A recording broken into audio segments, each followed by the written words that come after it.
Welcome back to the Vandy Sports Podcast alongside Joey Dwyer. I'm Billy Derrick as we recap Vanderbilt's 24-14 win over Ball State. Joey, it wasn't pretty.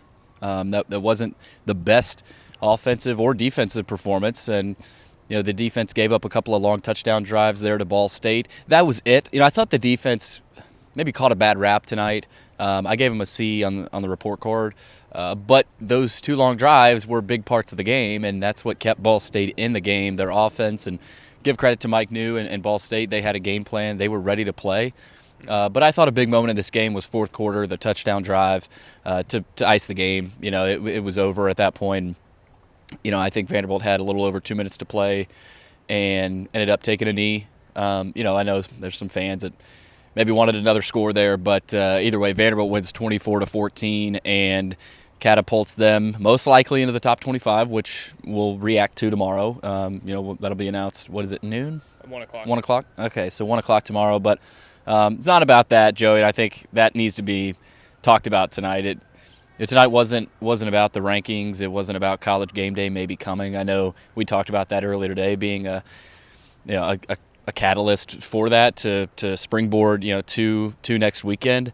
But maybe not us, but maybe the team might have thought a little bit too much about that. I mean, I don't know what's inside their heads, but I thought it was interesting. Clark Lee said, I was a little upset walking into the locker room. Our team didn't celebrate the way I wanted them to celebrate after this. And look, it's a win. A win is a win. They're 5-2.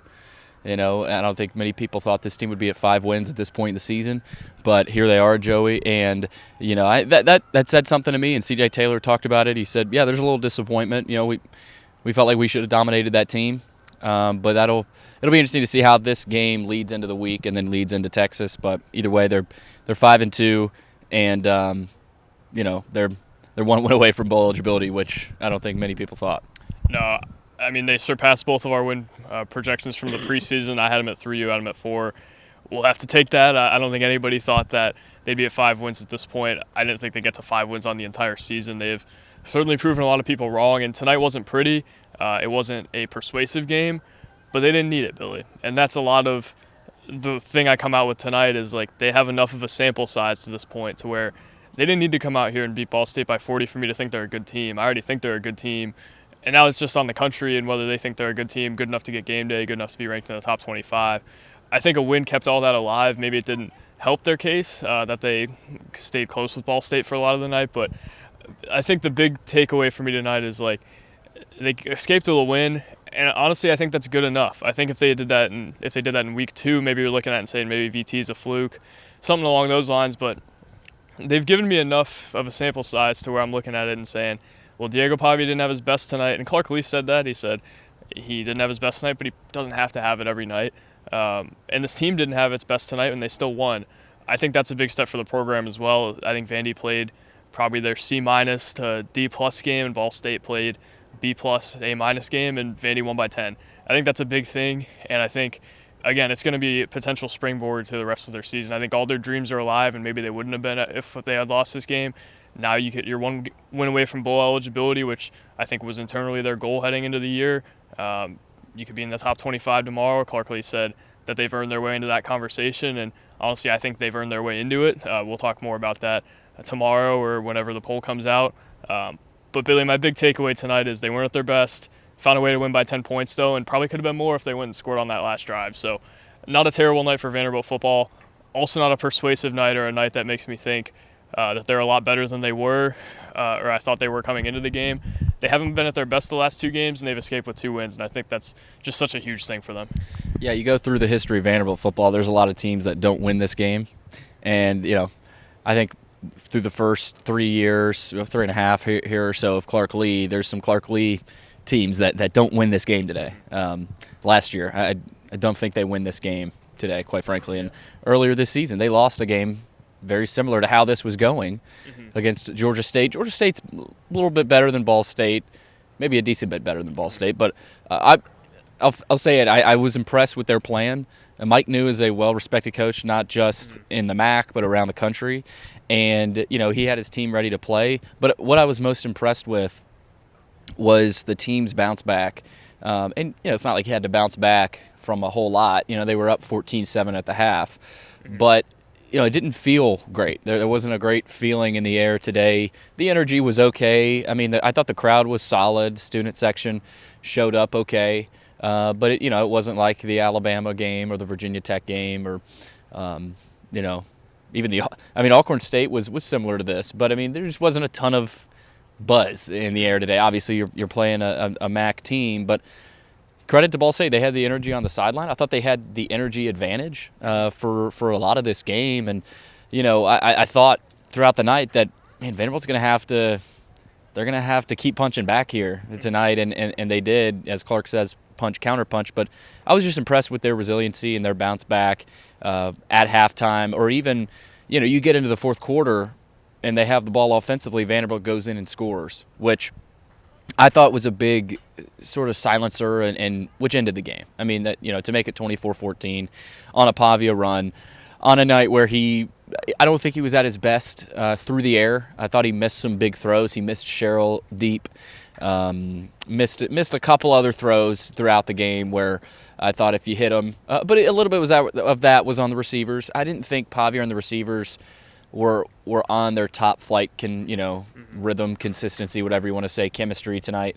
But still, like you said, even with that, even with not the best defensive effort, not literal effort, but not the best defensive night, they still win by 10. And so I think that does say how the program has grown in Clark Lee's time, because we really haven't been able to say that. C.J. Taylor said that. I mean, he was like, heck, you look back last year, and even my whole time here at this program, I haven't been able to say that. So, again, I agree with you. I think that's a step for the program. But I still think they need to wake up a little bit. I don't know that they really fully snapped back to it. I thought they just kind of did enough today. And you got to wonder, was Texas on their mind? That's got to be a country song somewhere. But was Texas on their mind? Was College Game Day on their mind? Was the bright lights on their mind? It had to be, Joey. Yeah. But again, for them to get the win, it was really impressive, and to get this opportunity now next week is massive. But I don't have any huge negative takeaways today. I just, you got the win. Look, it was ugly. There's a Notre Dame team earlier this season that couldn't beat a MAC team at home. There's other teams that have been upset. I know Vanderbilt had their upset this year. They didn't make it 2. There's some Vandy teams over the past several years that make that 2 upsets this year, and they didn't. So, it was ugly, but it's rarely pretty, let's face it, with this year's Vanderbilt team. Yeah, I think that tonight did a lot of good for them, just being able to escape this game with a win and find a way to win somewhat convincingly despite not having their best. I don't look at it as a big picture issue. I think there is things that they've got to sharpen up if they're going to beat Texas. I don't think they beat any SEC team with their performance tonight. And we've said that a lot in the past. They didn't play great against Kentucky, but found a way to win that game, so maybe it's possible. But I just don't see it with the way they executed tonight and the way they were flat. Clark Lee did mention that they were flat. Felt like the environment was kind of flat at times tonight despite the crowd. Vanderbilt didn't give them a whole lot to cheer for throughout the night. I think a big catalyst that we didn't talk about is just Diego Pavia's health and that's effect on the offense, because when he's in the game, you're expecting him to be a little bit more of a running threat, and he was. He had 83 yards, but you saw early they really struggled to get in a rhythm when he wasn't running the ball, and it felt like they almost had to warm up his legs and make him feel a little bit better before he could run. I think he's still a little bit banged up from last week, going in the injury tent twice. I think his legs are a bigger part of this offense than we realized, and I think they have a real hard time running the ball if they can't turn to him and allow him to kind of take over as a runner at times, and that's something that I looked at. I think there's a bit of over-reliance on him that has kind of shined through the last couple of weeks, and as well as the Georgia State game. But, he's the star quarterback, so you're kind of anticipating that a little bit. I think they're really relying on Eli Stowers, and that has proven to be a welcome strategy at this point. Had his best career game tonight in terms of receiving yards. Alabama was probably better, but tonight was better statistically. It had, 95 yards after the catch and a touchdown, a 41-yard touchdown that was a huge play in this game. That guy's got an NFL future, and I think that showed up tonight. He has just been a welcome addition for them. And I think Cole Spence would probably have a bigger role if Stowers wasn't as good as he is, but I still think he's just such a difference maker for them in so many ways. I think he's just a guy that completely changes the outlook of their offense, because you have the Richie Hoskins drop, you have the Quincy Skinner drop, you have the Junior Sherrill drop. Drops. Yeah, things along those lines, timely drops. But then you look at Eli Stowers, and he's making timely receptions to kind of make up for him. He kind of didn't say it, but I think he is the safety blanket for this team. And maybe you thought that was going to be somebody else, but, man, he has really emerged in that role. And I think he was a huge story tonight as well. The offensive line, I think, was a story. And I don't know that they're incapable of pushing around a team like this, but they didn't do it tonight. And I think maybe some of that was energy. Some of that was, again, looking ahead to Texas. But I think they're closer to the group that you saw against Alabama than the group you saw tonight. And the defensive line, I think, is as well. But tonight didn't leave you feeling warm and fuzzy about that. Didn't leave you feeling warm and fuzzy about how they plan to get Cedric Alexander involved. And even some of their pass coverage I thought was poor at times tonight. But, again, moral of the story, got a lot to fix, a lot to iron out. But even Clark Lee said it himself. He's not really worried about all these things as they head into Texas. I think they're going to be ready to go next week. And I don't know if they're going to win, but Texas looked beatable tonight. And I think they're going to be ready to play. Let's see how they iron out some things during the week, because I certainly think they have a lot to iron out. Yeah, I would agree, and they'll have Langston Patterson back. Miles Capers, is he back? That'll be a big question. Zaylen Wood, who knows? I mean, I doubt it, but we'll see. That'd be massive. So, I mean, those are three defensive players you would love to have back. I think you could get two of them back. Capers I'm really interested in. Patterson will be back. So I think, number one, they're excited to get those guys that are banged up back. But you mentioned the offensive line, Joey, and the defensive line for that matter. I thought the defensive line looked better than the offensive line for the most part. But I thought fourth quarter, this team was really solid tonight. I thought fourth quarter they did enough, and I think that's a microcosm of the training program and the offseason. Fourth quarter, that's when you win football games, and that's what happened tonight. They won it. I thought they won it in the fourth quarter. I mean, it was obvious they scored that touchdown. They made some stops defensively, but the offensive line in particular, I don't think they can start off another game this season the way they did tonight and win, minus maybe Auburn. Mm-hmm. South Carolina is going to eat your offensive line up if you play like they did for most of that first half tonight. Right. And so I think the offensive line, they know it, but it felt like they kind of woke up late and said, okay, let's start to manhandle this team. Again, credit to Ball State, but it's Ball State. Your Vanderbilt should be able to dominate them. They didn't do it. I'm not saying they can't do it, but you can't let what tonight happened against a team like a South Carolina, a Tennessee with big-time edge rushers. LSU has some big dudes. Texas. I mean, you just can't. And so that's number one with the offensive line. Defensively, I thought when they blitzed, they got home, and that's Ball State. Yeah. But, when you're facing a Sellers that can really run, when you're facing a Ewers who can run around a little bit, a Nico can run around a little bit, Nussmeier's not as mobile, but I mean you've got some guys that can move. I mean you're in the SEC, so I think you've got to finish those pressures, those blitzes. I think and again that's something they'll look at, but the receivers have to step up. Yeah, I think that's a big thing. Hoskins has to make that catch. I'm not blaming Hoskins. Mm-hmm. Maybe a little bit of it is on Pavia, right? Maybe it was just a little bit off, and I'm sure that's between both of them, right? But I still think it can't just be Stowers. Right, and it wasn't Stowers last week, right? Stowers didn't have a single catch last week. Vanderbilt still was able to win the game. I think that shows you, okay, these guys can do it, but they can't perform the way they did tonight if Vanderbilt wants to win a few more SEC games here, which I think they can. I think this team can do some more really good things this year.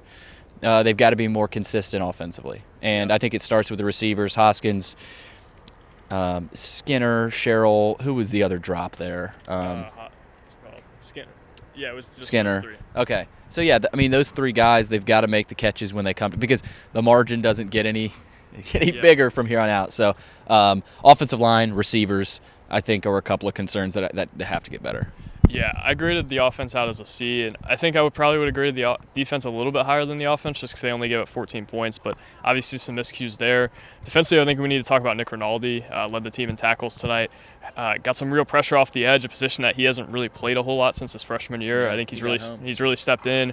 Brandon Fontenette made a really nice play. I think that was a game-changing play. Yep. And you got to mention Martel Height, too. Against Alcorn State and Ball State, he has really had some huge punt returns. And the Fontenette play and the Height play really turned this game around and allowed Vanderbilt to take the lead and kind of run with it. I think they have a lot to fix offensively, but I think if that's your off night when you win, it's all right. And defensively, I kind of feel the same way. I think Nick Rinaldi really stepped up, but I also think they're really shorthanded right now. They're only missing three guys, but those are three really important guys to what they do. Zaylen Wood, probably their best run stopper, guy who can play on the outside a little bit too. Obviously, Miles Capers seemed to be one of their better defensive players the last couple of weeks, had that huge play against Alabama, and then Langston Patterson is Langston Patterson. So a lot to clean up. Also a lot missing, though, and I think moral of the story, they're not going to win against SEC teams with what they did tonight, but I think they know that, and I don't really expect them to look like that against SEC teams, to be quite honest with you.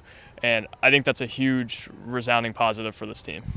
Vanderbilt wins 24-14. Coming up next week, the Texas Longhorns.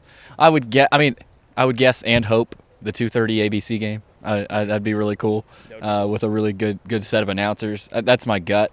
Do I think game day's coming? I don't know. I mean, that'd also be cool. But I do know that Vanderbilt will be ranked. Wow. I'm a believer in that. I think they should, for sure. I think they totally deserve to be ranked right now. Yeah, I think they should, and I think they will. They might be 25, but we'll get more into that. Again, Vanderbilt could be ranked.